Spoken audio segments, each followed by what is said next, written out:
Okay, everyone, let's get started. So I'm CJ Williams. I'm a program manager on the Windows Core Networking team, and I work on Hyper-V network virtualization. And so this is a deep dive session on that technology. So let's talk a little bit about the agenda. So as I mentioned, this is a deep dive. So there's going to be some nice PowerShell, some explanation of the concepts.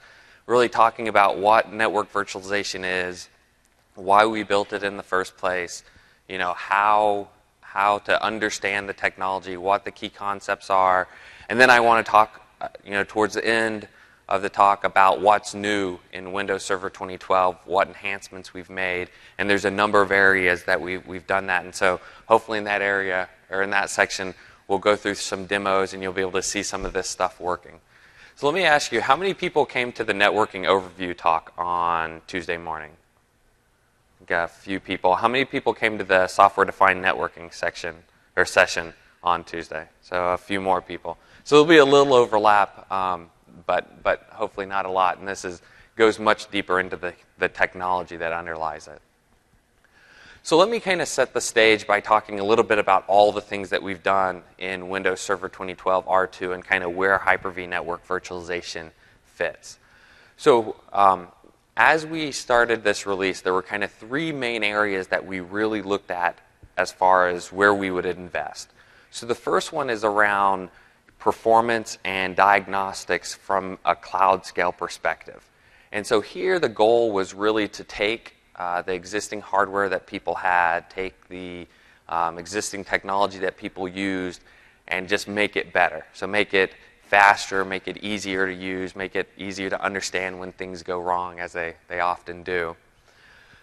The second section, and this is where Hyper-V network virtualization fits, is we wanted to build a more complete, more comprehensive SDN solution. So software-defined networking is something that we started the investment in Windows Server 2012, and we wanted to kind of make a more comprehensive solution in R2. And then the last area is around core infrastructure enhancements, especially around IPAM, DNS, DHCP. So those are kind of the three big categories of enhancements or areas that we looked at to invest in. So in that context, Hyper-V network virtualization really falls into, from our view, into that software-defined networking section. And so let me go over kind of set the motivation of why we built Hyper-V network virtualization in Windows Server 2012 and why we continue to invest in it in R2. So, as we have learned from a lot of our data center operations, be it Azure, be it Bing, Office 365, we run some of the largest networks in the world. We really wanted to understand what it takes to change networking, because for our cloud scale properties, networking is a big issue. We run, as I mentioned, some of the largest networks in the world, and we have to reduce cost, increase operational efficiency, all of those type of things. And so when we looked at it, there's several kind of four main points that we looked at. So the first one is that we have to deliver networking as part of a pooled resource automated infrastructure. And what this means is we can't look at network just in isolation. It's how network works with storage, compute, all the things that it takes to run a data center. Do it in an automated fashion so that you're not manually having to go in and configure things. You're not having to manually go in and figure out why something's not working. So automation is a big thing that we think about and talk about. So the second thing is really ensuring from a multi-tenant perspective, where you have multiple tenants inside a single data center, that they're isolated, they're secure, and that the performance is what you would expect for each tenant. And one tenant can't affect the performance or the security of another tenant. And this is a major focus of Hyper-V network virtualization, is being able to provide that isolation across multiple tenants. And multiple tenants, for Azure, it's pretty obvious. They're a major cloud provider. They have different companies that are coming in and running on their infrastructure. But even in the enterprise environment, multi-tenant might not be the right word, But even in the enterprise environment, you have multiple, business units, multiple customers that you're actually working with, and it's the same thing. You need to provide isolation. Security might not be as big a thing, but in some cases, and performance. Obviously, you don't want one set of applications to affect the performance of another set of applications. And then, as people are coming to expect from the cloud, we just need to be able to expand our data centers, the capacity of our data centers over time, and it needs to appear seamless to the customer. And especially as we get into these more what we call hybrid IT scenarios or hybrid networking scenarios, where some of your workload is running on-premise, some of it's running in the cloud, be able to move back and forth and expand your capacity, especially expand it into the cloud, is becoming very important. And so this is another area where we really look at with Hyper-V network virtualization and kind of what we can provide. And then the last one is, really reducing the operational complexity. And this has a lot to do with reducing the cost it takes to operate these large-scale data centers and the kind of the large-scale networking from our perspective.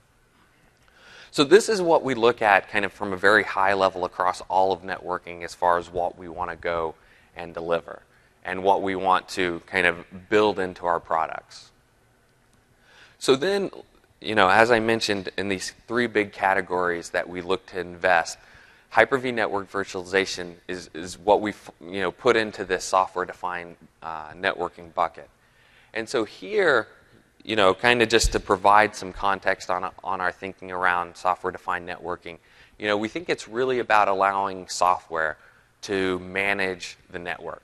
So it's not, necessarily a particular technology or a particular protocol on the wire. It's really making it easier for software to manage these large-scale networks and have it integrated into an entire package around networking, compute, and storage. And when we look at it, there's kind of three big things that we look at. And the first is we want to abstract virtual networks away from physical networks.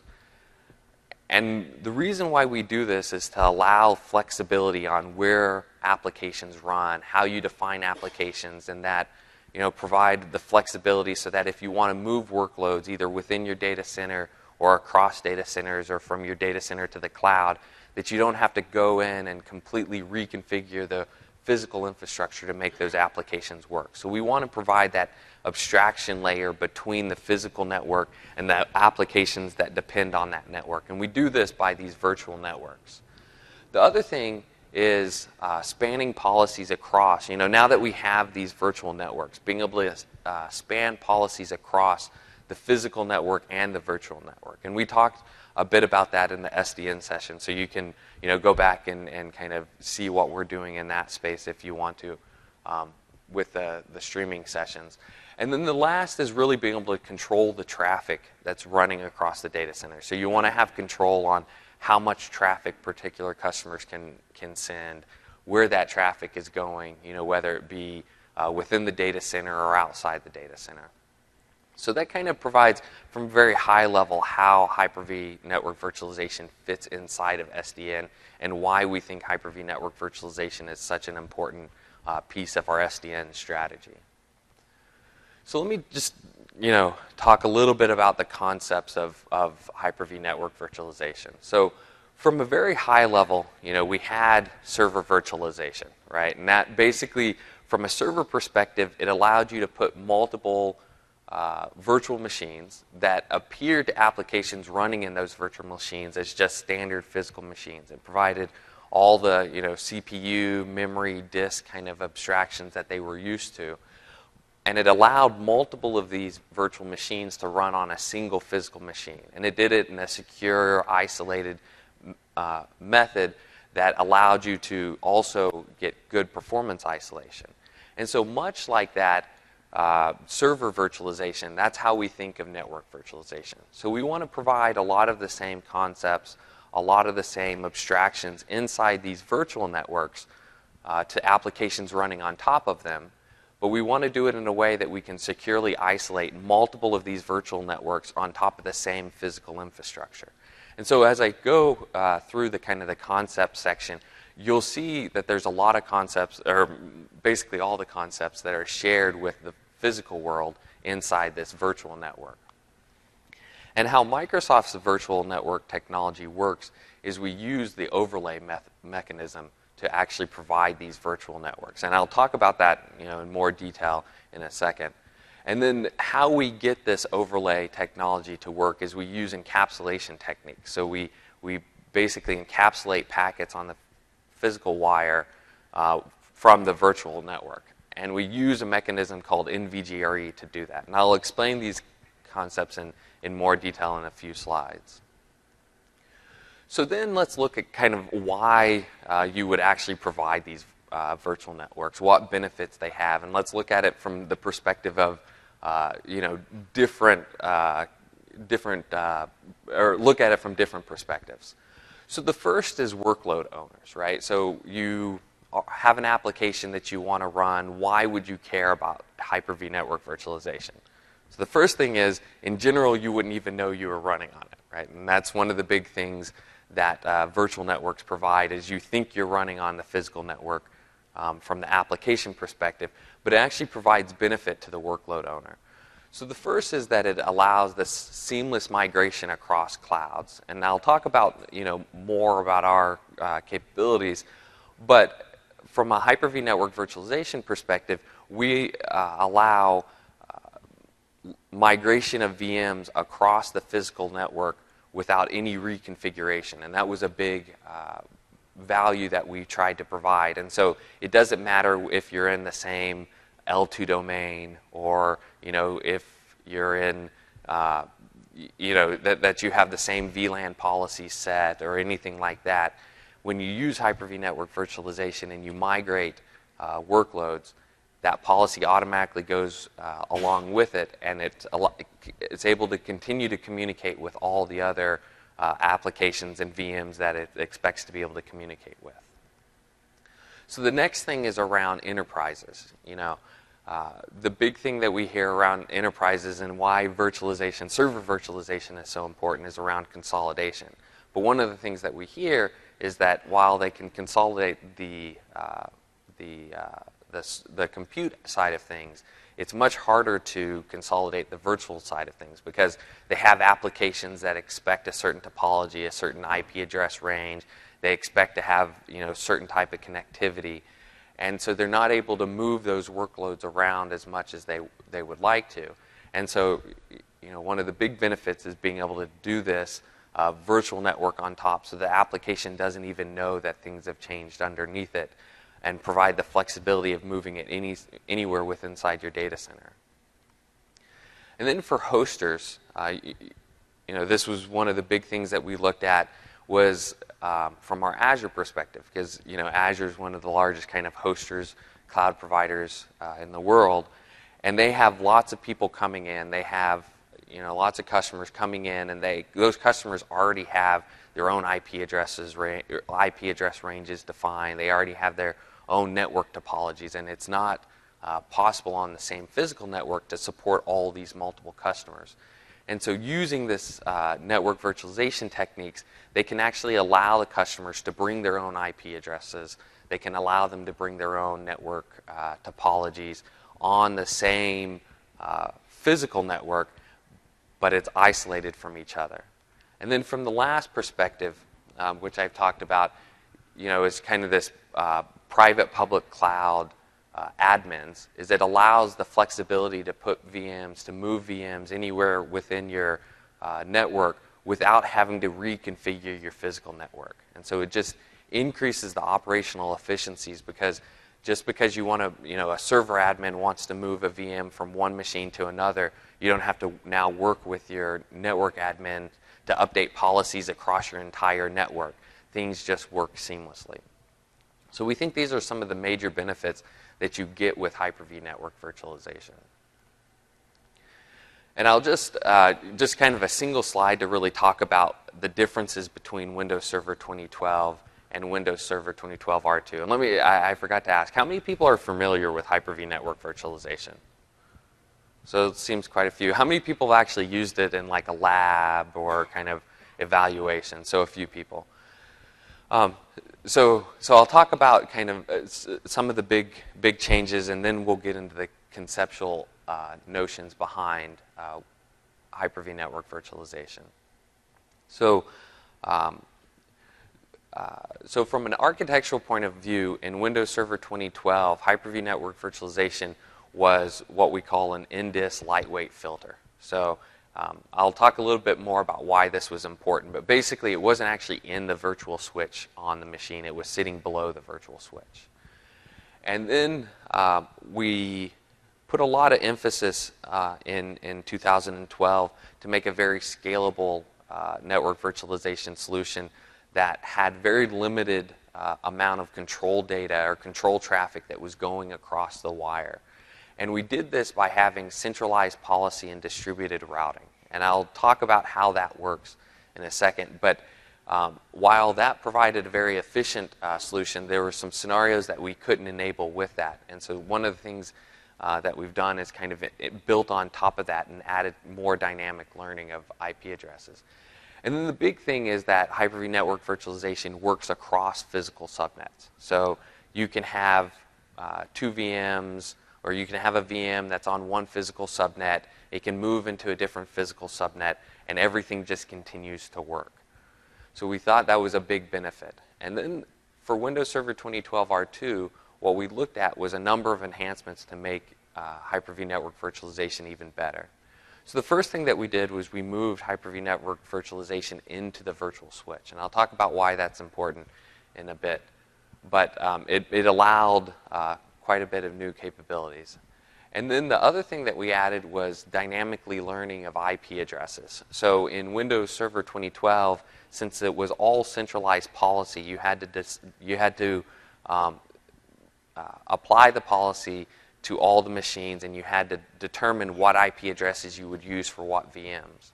Now what we can do is actually dynamically learn those IP addresses, so it enables things like Hyper-V clustering to actually work with inside a virtual network. And then the last thing is we really looked at performance and diagnostics and provided quite a bit of new capability, or we enhanced the performance and we provided quite a bit of new functionality around diagnosing virtual networks. So that'll kind of set the stage for the rest of the talk and kind of what I'll talk about.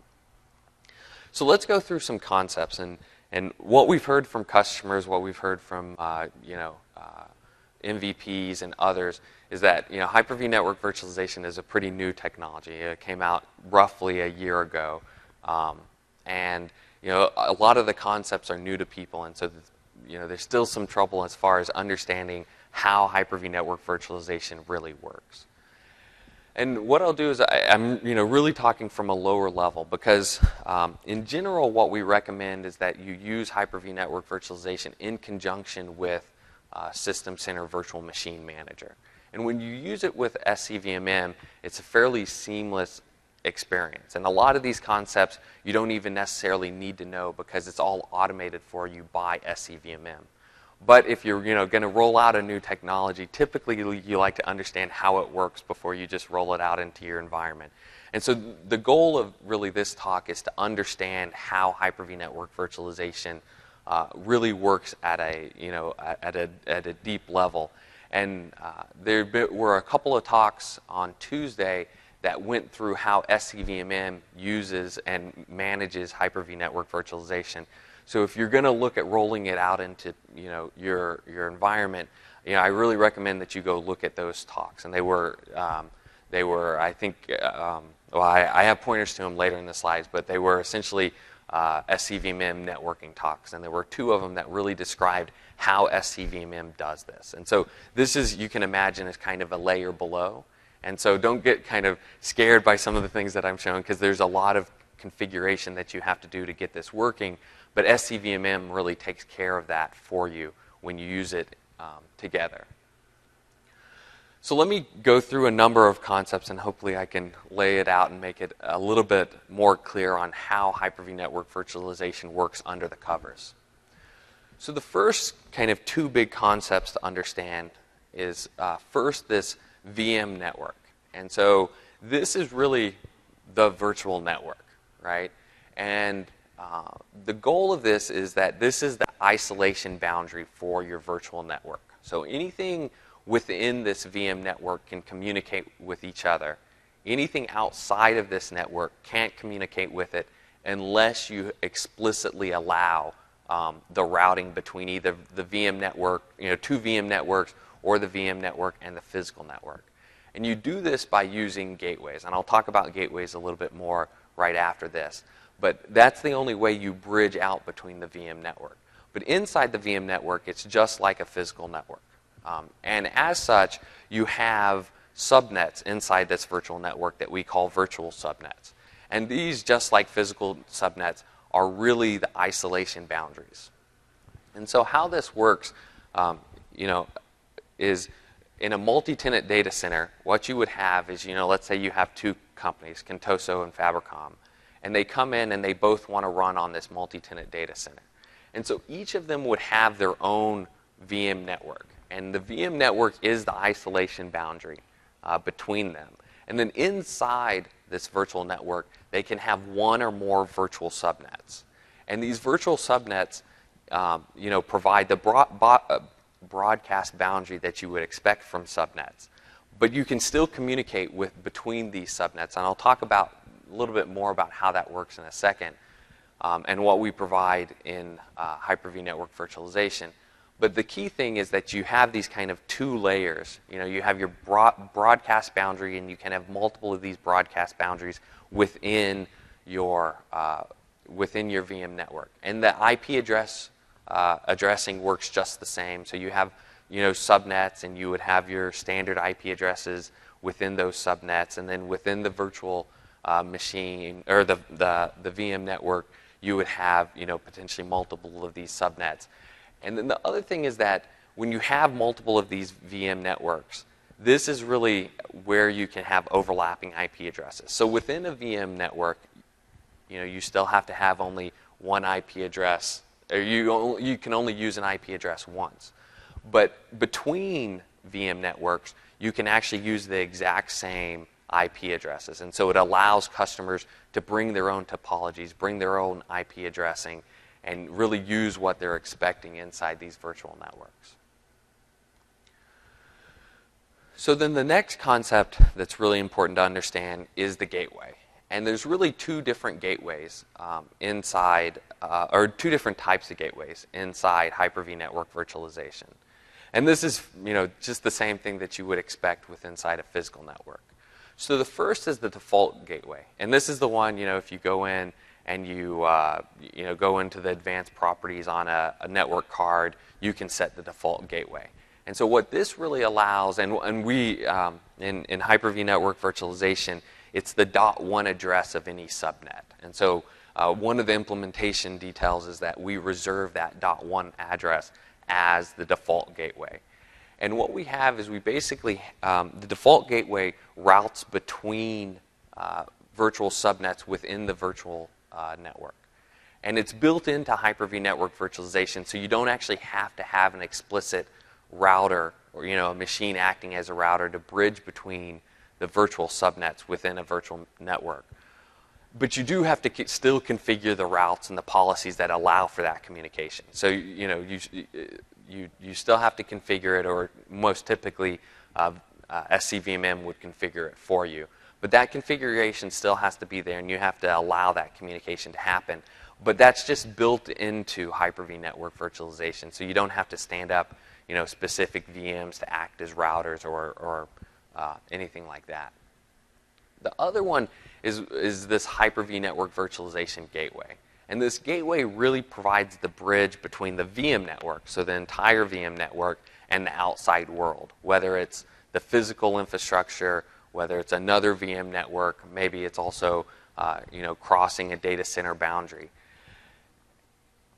And in this case, or as we look at it, it comes in different forms, and these are forms that you would expect in the physical world too. So one of the big ones that we hear about is VPN site to site, right? So you want to be able to bridge between a virtual network in one data center and another data center, and either its physical network or a virtual network. The other one, or another type, is load balancing or NAT gateways. And so this allows, essentially bridging or you're providing a unique IP address for that machine that's routable out, let's say on the public internet. Or for load balancing, you provide a virtual IP address for a set of machines. So all these same concepts that are there in the physical world are also here. And then there's kind of one somewhat unique gateway type, which is a forwarding gateway. And what this does is it really provides just very simple bridging between a virtual network and the physical network. So it doesn't do anything fancy per se, but it just provides that bridging between the virtual network and the physical network. And one of the things that we announced, and that's coming in Windows Server 2012 R2, is that we now have a set of built-in software-based gateways that you can use. And for 2012 R2, we have a VPN site-to-site gateway, we have a NAT gateway, and we have a forwarding gateway that's built into R2 and that you can use out of the box. And so one of the big kind of, from a networking perspective, things that we wanted to do was really provide these gateways so that you could, out of the box, use virtual networking. We also have a large number of partners, or it's becoming larger number of partners that are providing these gateways too. So F5 announced this week that they were providing the Hyper-V network virtualization gateway functionality into their big IP software gateway. And I think you can go and talk to them in the booth and get lab evaluation licenses for it. And they also announced that beginning of next year that they'll include this functionality into their big IP hardware gateway, or hardware load balancers. And then we had a company called Iron Networks that provides VPN and forwarding gateway. That also provides it. And then Huawei announced that inside of their core router that you would be able to get the forwarding gateway, so you could be able to automatically forward between the virtual networks and the physical networks. So you have that choice of either using partner gateways or the built-in in-box gateways. So those are kind of the key concepts from a kind of high-level perspective. Let me talk a little bit about how it actually works on the physical network. And so in this example, you have a couple customers, and they have IP addresses, and they want to send traffic from one VM to another. But the only thing is they have the same IP address, right? And this is typically not allowed on physical networks. And so what we use is a method that's called the overlay method, and we do that by encapsulating the packets that the VMs send. And so what actually gets sent on the wire, doesn't necessarily look like your traditional packet. And so what you have, and I'll explain this, is what we would call an NVGRE packet. So this is a packet that's been encapsulated using the technology that Hyper-V network virtualization does. And so the first thing that you see is you would have what we call an inner packet that uses the customer address. And so this is the address that the VM actually sees. And this is the only packet that, the inner packet is the only thing that the VM actually sees. And so what's provided is Hyper-V network virtualization then encapsulates it with what we call a provider address. And this provider address is what the physical infrastructure actually sees. And so the VM now sees a different IP address than what the physical infrastructure does. And this is what allows us to have these overlapping IP addresses. And then the last thing is I talked about this virtual subnet ID, or the VSID. And these actually get explicitly tagged within the packet. And so and it gets tagged in the GRE key field. And so GRE, generic routing encapsulation, is an industry standard on how you encapsulate packets. And network virtualization is basically how we build the packets using GRE. And it also has been published as a IETF draft right now. And so what you basically, the key thing to understand is with this encapsulation is the packet that goes over the wire contains the packet that the VM needs to get, but it does it inside the packet, and it's not what the physical network actually sees. And just kind of to connect this to SCVMM, is the customer address is the IP pool, or comes from the IP pool that is on the VM network inside of SCVMM. And the provider address comes from the IP pool on the logical network that gets set. And just one other point about the provider address is the provider address is the thing that has to be routable on the physical network. So you have to have connectivity, or you have to have the right routing policies for these provider addresses. Yes? What if you run into a situation where your provider network and your virtual network for your customers is the same network? Is it still encapsulated and pass it on? Or? Yeah, so the question is, what happens if you run into a situation where essentially the IP addresses for the provider address and the IP addresses for the customer address are the same? Is that the okay? Yeah. So you still encapsulate. Yeah. So technically you could have that 192.168.2.22 address both in the provider address and the customer address. And what we do is that the Hyper-V network virtualization filter is the one that actually does that encapsulation. So I'll talk about the policies in just a second, but it knows the provider address and the customer address. And then the unique part of the packet is the combination of the provider address, the virtual subnet, and the customer address. And how those provider addresses and customer addresses are set is as long as it's unique between those three, so within inside a virtual subnet or a virtual network, that those are unique, it just works. And so the same encapsulation would work. And you can even, have, let's say the customer address could be essentially routable on your physical network, but you want it isolated for some other reason. And so, you have a lot of flexibility in how you build or how you choose these IP addresses. And like I said, in general, you don't even necessarily need to worry about this because this is just done for you through SCVMM. Sorry about that. So let me just kind of take a number of these things and build them out to show kind of what's happening on both what the VM sees and also what the physical infrastructure sees. So in this case, it's the kind of the same example as I showed before. So you have two customers, and in this case, they have multiple VMs sitting on side of a virtual network.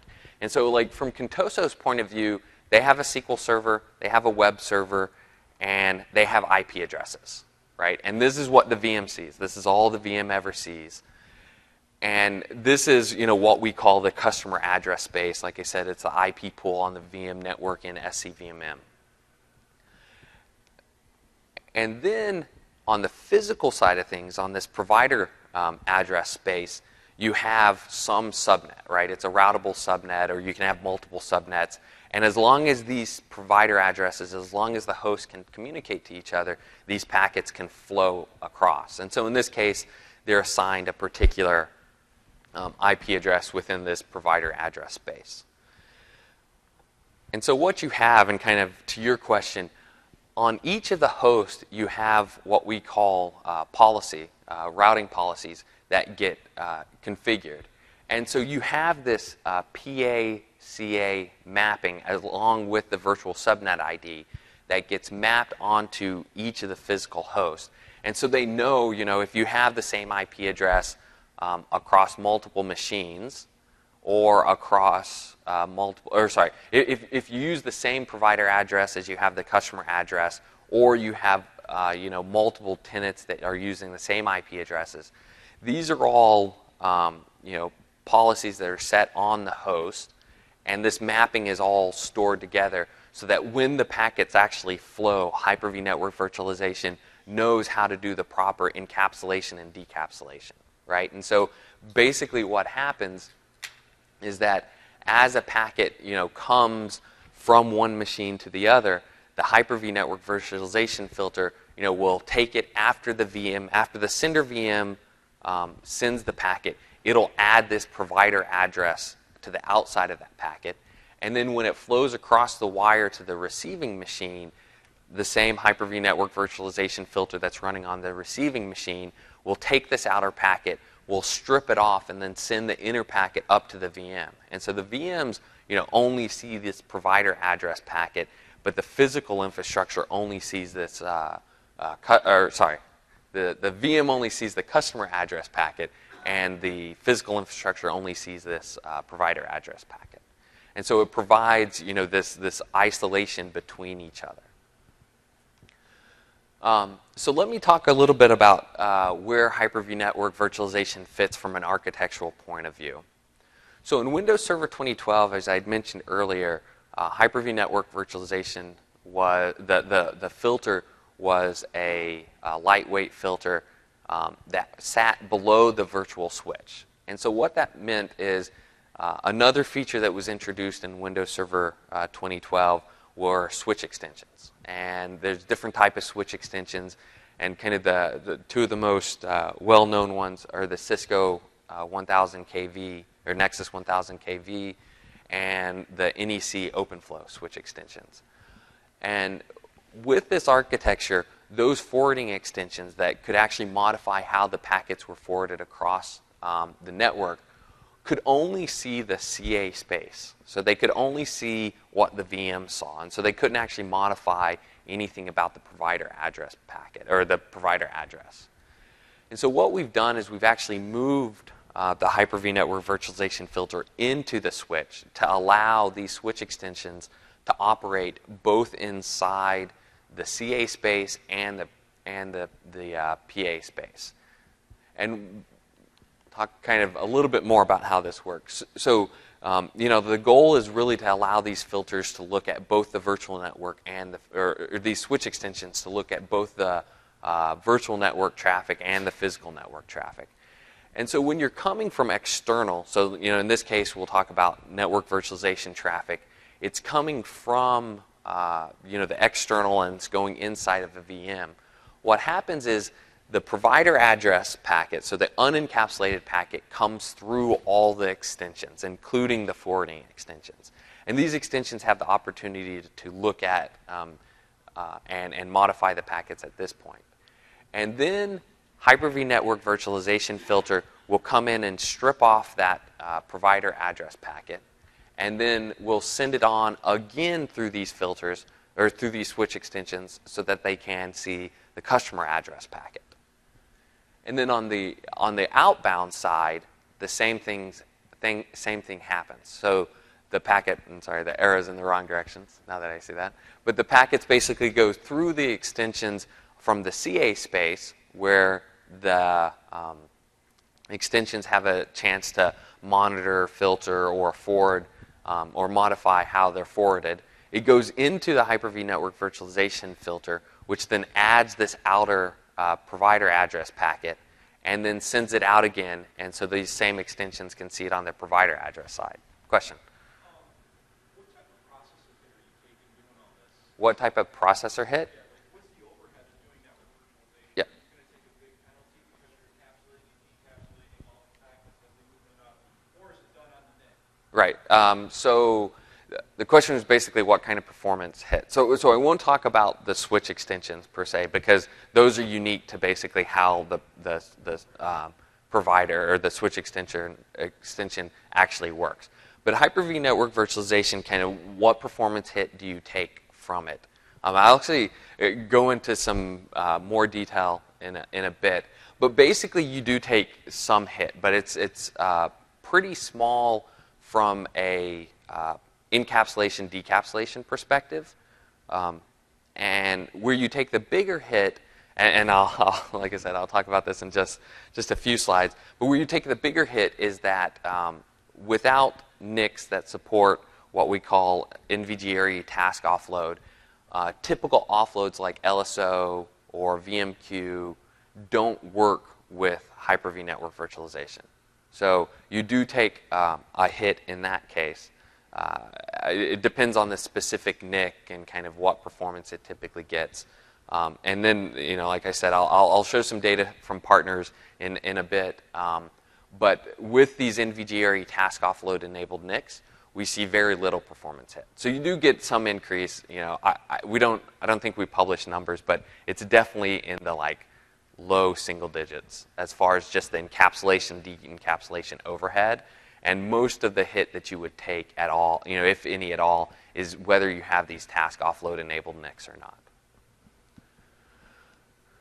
Okay, so that's kind of from a conceptual point of view, and so yes. Question about support for SRIOV or NPID in this environment. Yep. So the question is support for SRIV or MPIV. So in this case, we don't yet support Hyper-V network virtualization with SRIV. And basically how the reason is because all of these policies sit, in R2 sit in the virtual switch in 2012 set right below, but basically they sit in software. All this policy sits in software. And so we're not able to offload this policy into SRAV NICs. And so how SRV works with the virtual switch today is that if there's any policy set, whether they be Hyper-V network virtualization or ACLs or some other policy or even switch extensions, then we basically turn off SRV and don't use it. And so SRV is really designed for VMs that generate a lot of traffic, need very high performance, low latency, but are trusted VMs. And so you don't have to add any policies to those VMs, and you're trusting those VMs to do the right thing, right? Which in some situations is absolutely the right thing to do, and you get much better performance with it. Especially in the type of environments we would typically see Hyper-V network virtualization, where these are untrusted VMs, with tenants and that kind of stuff. You typically wouldn't allow them to use SREV anyway. And did I see another question, maybe? Yes. So the question is, what's being registered in DNS for IP addresses? Was that the question? In this case, it depends on where or what network DNS is looking at, right? Now I'll talk more about DHCP, and I'll show a demo of it. But if it's inside the virtual network or it's providing DNS services to the virtual network, it would see the CA packet. If it's providing, CA packet. If it's providing DNS services to the underlying infrastructure, so the physical network, it would see the IP address in the provider address space. Does that answer your question?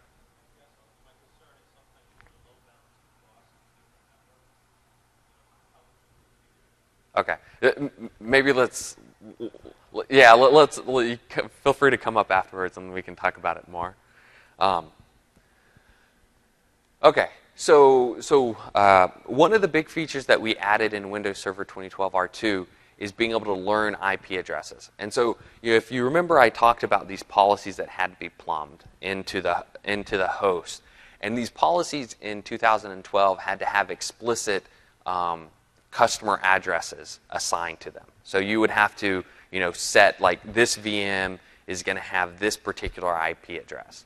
And because SCVMM does the DHCP functionality inside of it and does all the IP address assignments typically anyway, for a lot of basic scenarios, they were just fine. Or this functionality was just fine. But there are a number of scenarios, and I'll show a couple of them after this, that actually needed to be able to support learning of IP addresses. The two big ones are if you want to run a DHCP server directly in the virtual network. And then the other one is around clustering, so both guest and host clustering of VMs inside the virtual network. And so to do this, we had to basically enable learning of IP addresses in the customer address space automatically. Oh, sorry, wrong machine. Too many machines up here. So basically what we did was we added broadcast and multicast support into Hyper-V network virtualization. And this is a pretty dense slide. I'll talk about it, and so you don't have to read it. But one of the things that we were really concerned about in 2012 was to make a very efficient implementation, that there wasn't a lot of control traffic that was going across the actual physical infrastructure. So we didn't want a lot of, because we work across IP subnets, we didn't want to have to rely on broadcast and multicast for like learning IP addresses, which you typically would do in a physical network. And so we use this policy mechanism to get around that. But what we've done in R2 is added a very efficient implementation of broadcast multicast support so that we still reduce the amount of control traffic that goes across the physical infrastructure, but get the benefits of being able to learn IP addresses. And so basically what we do is it's kind of a decision that we have to make. So if you plumb a multicast IP address and you connect those up, we can use multicast hardware support in both both Windows and the switches. But what we find is that typically in these large data centers, most admins don't enable multicast support. So what we then fall back to, if there's not multicast configured, is an intelligent unicast replication of the CA packet. And so what we do is we only send these unicast packets to machines that are on the same that are configured for the virtual subnet that's being sent for, and we only send one unicast packet to each host that's configured for the virtual subnet. So even if, let's say, there's 10 machines on this 10 VMs on this virtual subnet, the actual physical machine only receives one unicast packet, and then the Hyper-V network virtualization filter then replicates it to those VMs. And because Hyper-V network virtualization is doing this encapsulation, de-encapsulation already, we can do it very efficiently over the wire and then replicate it efficiently on the actual machine. And we support all the basic address resolution semantics. So we support DAD, none, all these kind of things that just allow it to work both for IPv4 and IPv6. And then in addition to learning these IP addresses, when a machine learns when a host learns an IP address, what it then does is it then notifies the central policy store, SCVMM in most cases, that it's learned this IP address, so that SCVMM can go and then push out that policy to all the machines in the network so that they don't have to learn. So it basically reduces the amount of multicast broadcast traffic that goes across the wire by having these things work hand in hand. And let me kind of walk through how this works. I mean, I think it works pretty much like you would expect, I think, but let me just kind of walk through an example so that hopefully you better understand. So in this case, we have two physical hosts. They have some provider address that's been assigned to them. And in this case, in Windows 2012, these machines have static policy assigned to them. So these policies, we know their IP addresses in advance. We plumb that policy into the host, and it all just works. But then we have another company comes in, and they want to have a DHCP server running. And so in this case, the DHCP server, you go in and you set the static IP address on the DHCP server. And that static IP address gets learned by that host. And because there's no other VM, or host 2 doesn't have a VM in that virtual subnet, it doesn't learn anything about this new policy. But then they start up a second VM on a different host, and this VM is set for a dynamic IP address. And so, because it's set for a dynamic IP address, it would send out a request to get a dynamic IP. And because the policy has been now set on that host 2 for the DHCP server, it knows where to go find. It broadcasts out trying to find the DHCP server. So it sends it out, and host 2 does a unicast replication because, let's say in this scenario, multicast isn't enabled. So does a unicast replication and sends it to host 1. So host 1 receives the unicast packet, de-encapsulates it, and sends it up to the DHCP server. So now the DHCP server, just kind of as standard, receives the request for the dynamic IP. So now what we have is that DHCP server responds to the VM on host 2 with a response that assigns it a particular IP address. So now, still there's no policy set. So now it goes out. The web server receives it, basically assigns it to itself, and then host 2 now configures the policy for that VM. And then, once that policy has been configured on host 2, it'll go and notify SCVMM that a new policy has been plumbed to it. And now, either the DHCP server, or actually host 1, would learn about this IP address one of 2 ways. So if the central policy store, so first, if it tries to communicate with that machine again, it can go and dynamically learn that IP address. But if it doesn't try to communicate with it before SCVMM sends out the policy updates, then it would get that policy update from SCVMM. So basically, it's a simple walkthrough of how dynamic learning works. So let me do a couple demos. Let me switch over to a demo machine. And these are all going to be live demos, so hopefully they work. And I'm going to be running through PowerShell commands and whatnot. So hopefully everything will go well.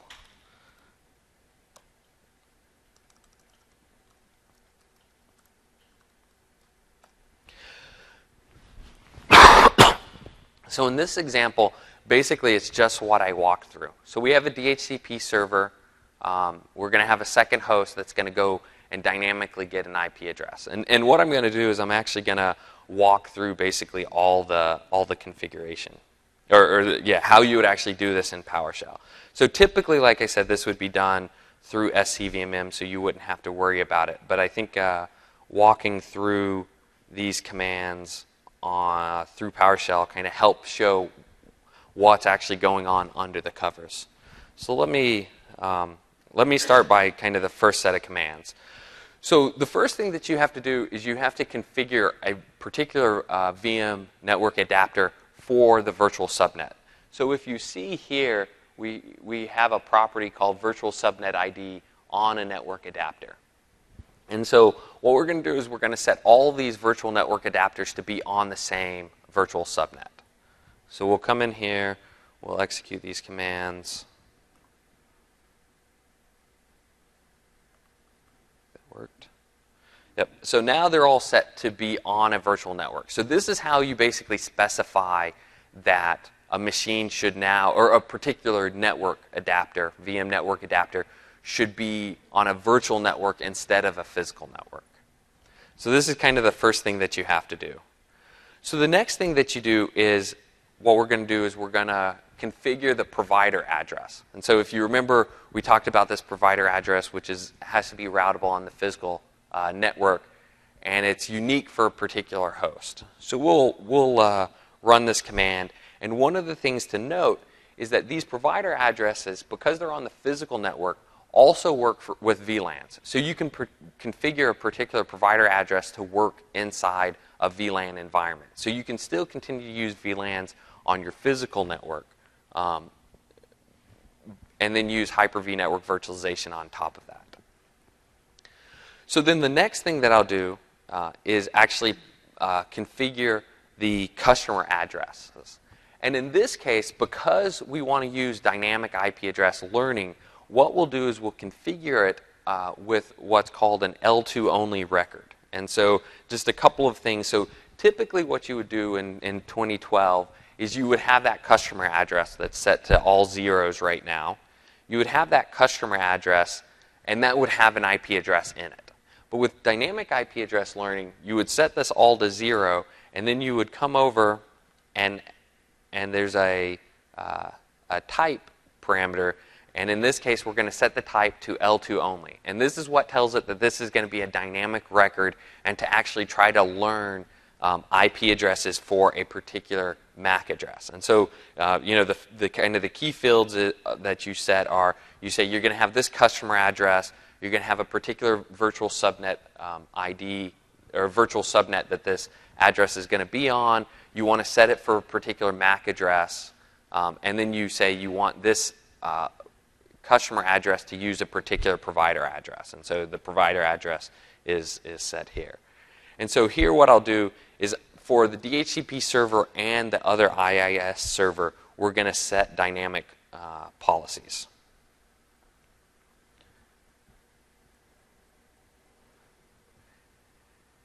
And then one of the things that we added that I'll show in a little bit is I talked about this default gateway. And in Windows Server 2012, you couldn't actually ping the default gateway. And so now, from kind of a diagnostics point of view, we enable you to actually support pinging that .1 record, but you still need to configure the policy to allow it. And then the last thing that I'm going to do is I'm going to create what we call a customer route.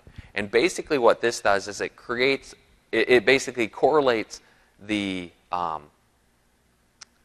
routing domain, or what VMM refers to as the VM network, with the virtual subnet. So it assigns these together and says that you're going to have this particular routing domain, and it's going to be assigned to a particular virtual subnet. So now we have that running. So we can go into, we'll go into the DHCP server real quick. And I had previously configured the DHCP server.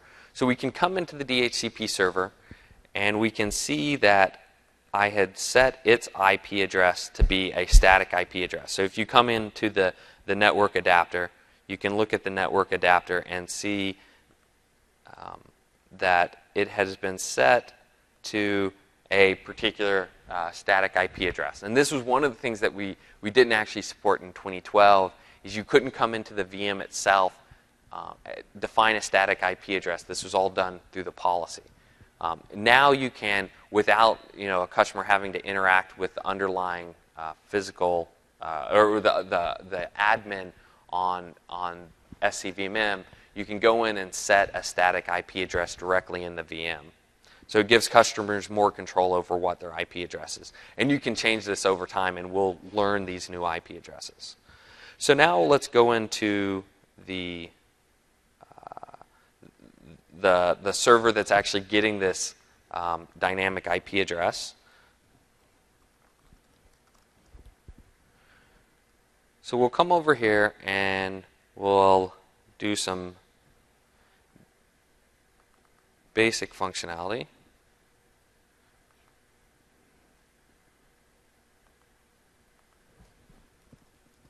So we'll look at ipconfig, and what we see is that it's been assigned this 10.20.20.100 address. And so if we go, the same thing inside the network adapter for this machine, what we can see is that it's been set to,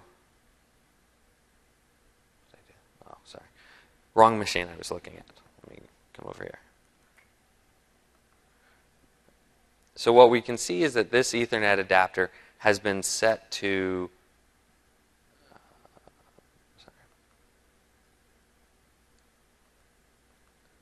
obtain an IP address automatically. So even though we didn't explicitly assign it an IP address, it was able to go and acquire this DHCP address from the DHCP server.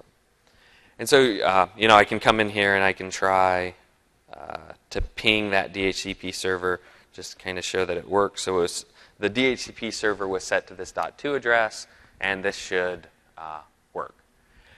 And then also what I've done is I actually have, on a second machine, I have another computer or another VM that was configured to acquire an IP address.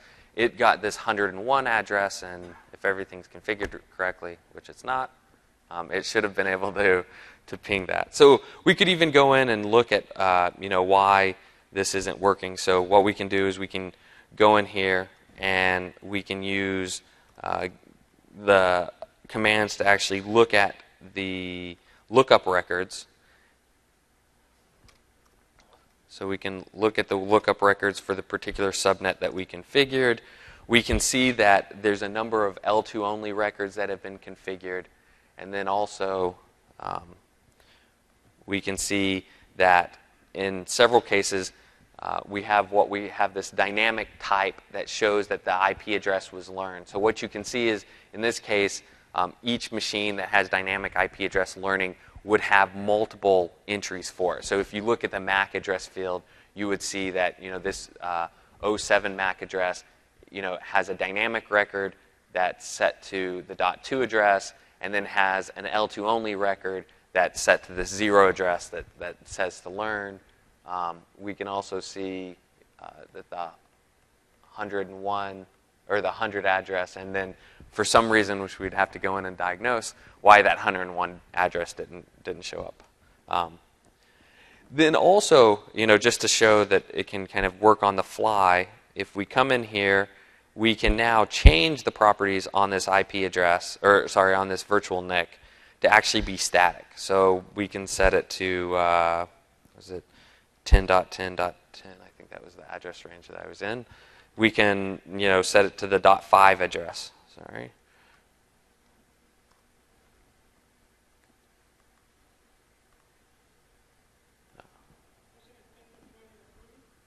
Was it 20.20? Oh, yes. Sorry. 20.20.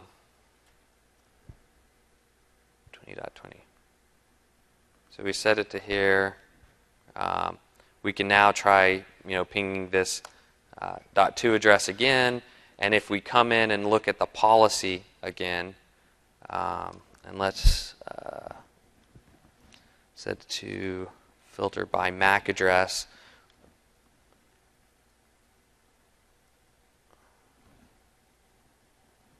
So we're going to set it to the MAC address of that IAS server that was first dynamically learning, and then I changed it over to be static. We can see that it has two dynamic records in it. We typically don't clear these out, but SCVMM can clear these out. It has two dynamic records, the original 100 dynamic record, and then the .5 address. Yes? What happens if the customer address space that you're filling with the VMs has a .1 address for their gateway? It sounds like you're Right. going to Yeah. preserve that. So SCVMM doesn't allow you to use that .1 address. So from the typical deployment, SCVMM would protect you from that. If you have it configured through PowerShell, I think that address just it won't work. So SCVMM won't allow you to configure it that way, but what I'm asking is I'm taking in a customer address space that right, yeah. So right, yeah. So that's one limitation. So yeah, that .1 address is a special address, and we have heard feedback that we should allow that to be configured uniquely, or to be configurable. And I think it's definitely something that we'll look at in the future. But just right now, that is a limitation, is that customers can't use that .1 address. Yes. So with all the dependencies on SCVMM, is SCVMM now scalable where you can have a distributed model? You can have multiple data centers that you're using customer address space? So the question is, with all the dependencies on SCVMM, is SCVMM more scalable than it was? So I don't know the exact scale numbers. I mean, I know them roughly, but I don't want to quote them wrong. But SCVMM, is still, I guess, is the existing functionality that's always had. I mean, I think they've improved their scalability between 2012 and R2. Like I said, I don't want to quote exact numbers. But yeah, so these VM networks are right now are restricted to one instance of SCVMM. So if you want to try to scale across multiple instances of SCVMM, you would have to run multiple VM networks, and then you would use these gateways to bridge between them. And this is just, SCVMM, is actually, pretty scalable for what it can do. But it can't do distributed yet across multiple sites unless you have high-speed connectivity and whatnot between them. So you're kind of limited to what they support now. But in general, you would use these gateways to bridge between them. And like if you're at multiple data center sites, you would typically use like the site-to-site VPN gateway to communicate between them. So yes, that's a limitation. I don't know that that it should stop a lot of deployments. But if you have specific scenarios, feel free to come up afterwards, and love to hear kind of what you'd like to see. So let me jump over to another demo real quick. And this one, what I'm going to show is guest clustering working.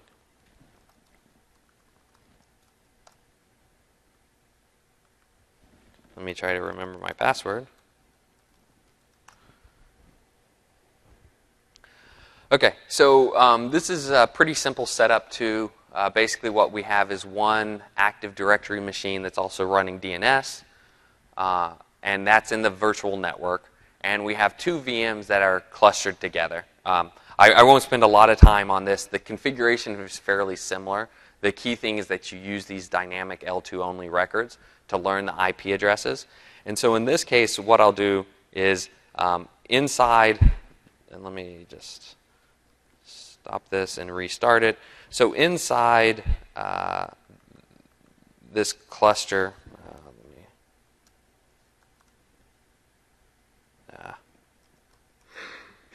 inside this cluster, what I have is I have the .10 address assigned to actual cluster. So each machine in the cluster has their own unique IP address, and then the cluster has its own IP address. So we'll just ping the cluster. Hopefully it's up and running. And so what I have is the two VMs that are running in the cluster are on two different hosts. And so what I'll do is I will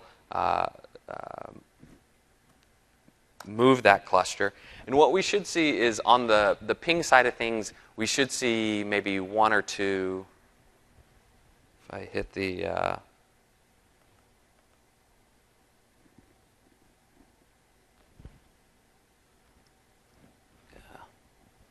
too much scrolling on these smaller screens.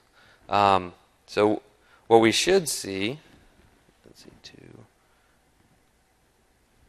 is one or two dropped packets.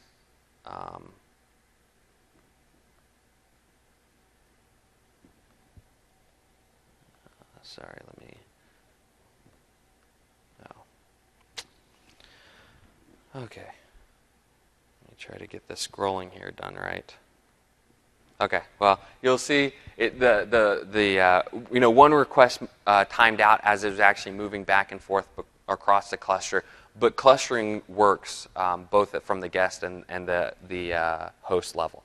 So now you can fully cluster machines in these virtual networks, and especially for the gateways, when you run software-based gateways, you can now enable highly available, or our gateways support highly available clusters, so that given the importance of these gateways is the bridge outside of the virtual network, they can be highly available, and typically even when they fail, you won't even lose connectivity. So.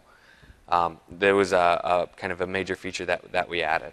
So let me jump back over and talk a little bit more about some of the additional features that we have.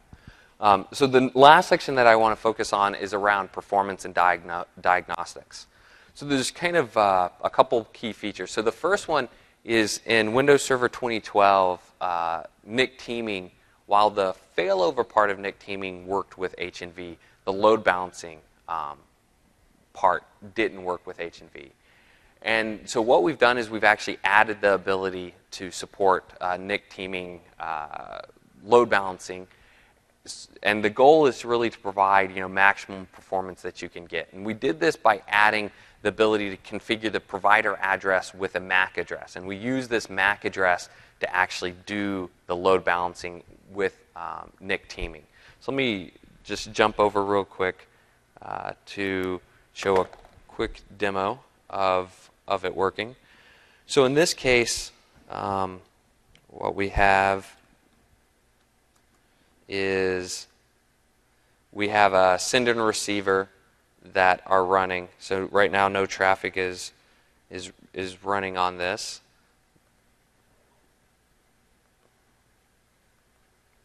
And what I'll do is just show kind of really quickly this working. So we'll send the receiver. We'll start sending traffic to the receiver, or we'll start up the receiver to receive traffic, and then we'll start sending traffic.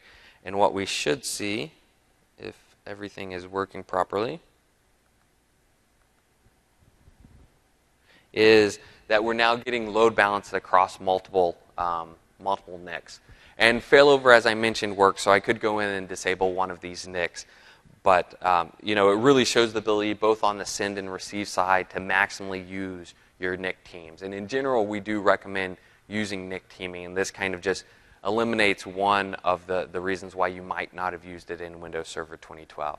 So we think this is kind of just more in line with our goal of providing additional performance across the existing functionality that we have. So the other thing, and this was asked about a little while ago, is the performance increase or decrease with NVGRE. And so in Windows Server 2012, we enabled this functionality called NVGRE encapsulated task offload. So basically it allowed existing task offloads like LSO, VMQ to work with encapsulated traffic. And until just this week, we didn't have any partners that actually announced NICs that supported it. So this week, both Emulex and Mellanox announced support for NVGRE task offload in their latest NICs that are coming out. And so just I'll kind of go pretty quickly across this. Both from an Emulex perspective, where they're seeing basically line rate performance now with this NVGRE task offload capabilities on H&V traffic, and also Mellanox is seeing basically the same thing. And here the interesting thing that I think the gentleman was asking about CPU overhead. So while overhead of the encapsulation and de-encapsulation is pretty low, the overhead of not having these offloads can be fairly high. And so with these task offload enabled NICs, now you're basically getting near line rate performance, if not line rate performance. And you're seeing a big decrease in the CPU utilization, not because of the encapsulation part, but because the existing offloads weren't working. And so you basically get the performance increase that you would expect from typical offloads that you would have configured on your NIC. Let me just, one last section that I'll talk about is enhanced diagnostics with Hyper-V network virtualization. So there's kind of a number of things that we've done in this area. So the first is, how many people know about Message Analyzer? So 2 or 3, not very many. So Message Analyzer is essentially the new NetMon from Microsoft. So it provides a lot of network management capabilities. I won't talk about all of it because it's a lot. It's in beta form, so you can actually go and find it today, I believe. And then when we ship Windows Server 2012 R2, Message Analyzer will now be able to encode, or will basically be able to decode NVGRE packets. And so you can provide all the same filtering capabilities, all the same monitoring capabilities, both from the CA space and the PA space. And we think this is very important because, in previous cases, you could only, with NetMon, you could only look at the PA space, which is interesting in some cases, but the actual packet is in the CA space. And so without being able to decode the packet, you couldn't actually see what type of packet was being sent across the wire because these NVGRE packets from a PA space look pretty much the same. And so now this gives you the ability to do all kind of the advanced capabilities that Message Analyzer has, both on the CA space and the PA space. So we think this is very interesting, especially as you want to monitor the traffic. And in the networking overview presentation, we talked about some of the live remote monitoring capabilities that Message Analyzer now has. And so all of this works on network virtualization traffic as well as physical traffic. We added also another mode in ping, your standard ping tool, that basically allows you to ping PAs. So in Windows Server 2012, you couldn't actually do a basic ping on PA, so you couldn't validate that the PAs had been configured correctly. Now you can do it. The other thing that we added in the customer address space was a new PowerShell commandlet called test VM network adapter. And the goal of this is that an admin can go and validate the policies in the CA space without having to access the actual VMs themselves, right? So in a lot of these multi-tenant data centers, they might not have access to the VM. So, if you have access to the VMs, all your typical, you can ping between machines on the virtual network, validate everything's working. But if you're an admin and you don't have access to those VMs, you couldn't actually go in and validate that you could communicate in the CA space between those VMs. And what this test VM network adapter allows you to do, both from a sending perspective and a receiving perspective, is send pings looking like you're the VM, but having it never go to the VM itself. And there's kind of two different modes that it can run in. So the first is that you can act as the sender. So you're basically sending a packet on behalf of a VM in the CA space. It injects the packet into the Hyper-V network virtualization filter, and then it goes across into the VM. But in a lot of cases on server, ping is disabled, and so it won't necessarily respond. So we also have a receiving mode that you can put and have it directly respond so you can make sure you can validate. And the last thing that I'd mentioned briefly before is that network virtualization now, the default gateway ping responds to pings, which just allows you to validate from the VM whether you're on a virtual network or not. So given that I'm out of time, I won't do the demo, but happy to do it for anyone that wants to see afterwards.